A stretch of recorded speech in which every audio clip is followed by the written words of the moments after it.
আসসালামু আলাইকুম। Dhaka marriage BD থেকে নুসরাত আছি আপনাদের সাথে। আজকে ডাক্তার পাত্রীর জন্য পাত্র চাই। আজকে পাত্রীর আইডি নাম্বার 4753। আজ আমরা পরিচয় করিয়ে দেব একজন সুপ্রতিষ্ঠিত, শিক্ষিত ও ভদ্র পারিবারিক ব্যাকগ্রাউন্ডের চিকিৎসকের সাথে, যার জন্মসাল 25 আগস্ট 1998 এবং উচ্চতা 5 ফুট 5 ইঞ্চি। তিনি আর্মড ফোর্সেস মেডিকেল কলেজ থেকে এমবিবিএস সম্পন্ন করেছেন এবং ইন্টার্নশিপ শেষ করেছেন কুর্মিটোলা জেনারেল হসপিটাল থেকে। বর্তমানে তিনি ঢাকা মেডিকেল কলেজ হাসপাতালের হাউস মেডিকেল অফিসার পদে নিয়োজিত আছেন। তার পিতা ও মাতা বর্তমানে ব্রিগেডিয়ার জেনারেলে অবসরপ্রাপ্ত রয়েছেন এবং বর্তমানে দেশের সুনামধন্য হাসপাতালে চিকিৎসা সেবায় নিয়োজিত ছিলেন এবং আছেন।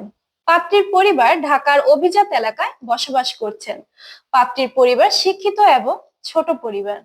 পাত্র হিসেবে তিনি যেমন খুঁজছেন, ধর্মপ্রাণ, হালাল পেশায় নিয়োজিত ও ভ্রমণ প্রিয় জীবনসঙ্গী খুঁজছেন পাত্রী। কোনো পাত্রের অভিভাবকগণ যদি ডাক্তার পাত্রীর জন্য আগ্রহ হয়ে থাকেন, তাহলে আমাদের স্ক্রিনে দেওয়া নম্বরে সরাসরি কল করুন অথবা আমাদের অফিসে সরাসরি এসে ভিজিট করতে পারেন। আমাদের অফিসের অ্যাড্রেস হচ্ছে road 14, house 220, Mohakhali DOHS, Dhaka. ধন্যবাদ। আসসালামু আলাইকুম।